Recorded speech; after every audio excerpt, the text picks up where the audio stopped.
Qual é seu nome? Neymar, E qual a sua idade, Neymar? 12 anos. 2004-এর দিকে ব্রাজিলের সান্তোসে ছোট এক জাদুকরী বালকের সন্ধান পেল সাংবাদিকরা।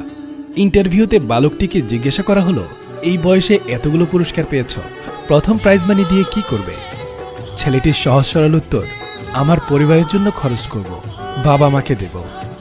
সাংবাদিক পাল্টা প্রশ্ন করলেন, নিজের জন্য কিছু কিনবে না?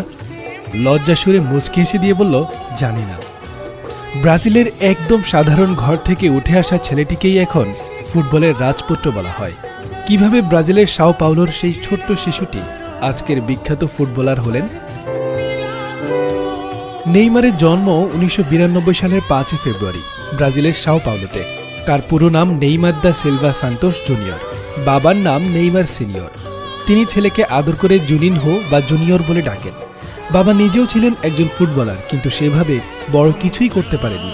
স্বপ্ন দেখতেন ছেলেকে দিয়েই পূরণ করাবেন ব্রাজিলের জাতীয় দলে খেলার স্বপ্ন। ছেলেকে বড় করে তুললেনও সেভাবেই। শিশু নেইমার হাঁটতে শেখার আগেই ফুটবলে লাথি মারা শিখে গেলেন। আর একটু বড় হলে বাবা তাকে নিয়ে গেলেন খেলার মাঠে। মাঠটা ছিল ইনডোর স্টেডিয়াম। সেখানে চমৎকার খেলে নেইমার সবার নজরে আসেন।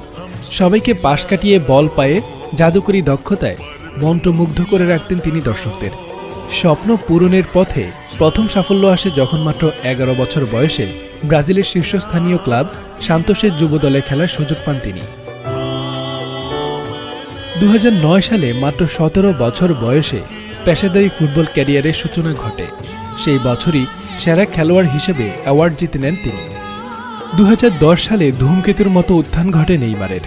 সন্তোষকে league championship, Copa do Brasil championship জিতানো ছাড়াও টানা 4 বার সেরা খেলোয়াড়ের পুরস্কার জেতেন তিনি।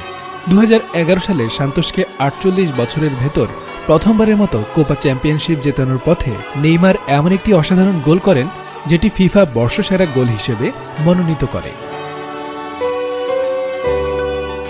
এছাড়াও সেরা খেলোয়াড়ের দৌড়ে শুধু ব্রাজিল নয়, গোটা দক্ষিণ আমেরিকার সেরা ফুটবলার হিসেবেও অ্যাওয়ার্ড জিতে নেন নেইমার। মজার ব্যাপার হচ্ছে, নেইমারের ক্যারিয়ারের গতিপথ একদমই ভিন্ন হতে পারত, কারণ তার বয়স যখন মাত্র 14 বছর, তখন খোদ রিয়াল মাদ্রিদ থেকে তার জন্য মোটা অঙ্কের বেতনের প্রস্তাব আসে। কিন্তু সান্তোস তাদের এই অসামান্য প্রতিভাধর খেলোয়াড়টিকে হাতছাড়া করতে রাজি ছিল না। তাই তারা রিয়াল মাদ্রিদের চেয়েও বেশি বেতন দিয়ে নেইমারকে রেখে দেয় নিজেদের কাছে। এই বিশ্বাসের প্রতিদানে নেইমার প্রত্যাশার চেয়েও বেশি সাফল্য উপহার দিয়েছে সান্তোসকে। কিন্তু সান্তোসে আর কতদিন? নেইমারের মতো এত বড় মাপের আন্তর্জাতিক মানের তারকাকে নিজেদের কাছে ধরে রাখা সম্ভব নয়, সেটা সান্তোসও বুঝতে পেরেছিল। 2013 সালে নেইমার পাড়ি জমালেন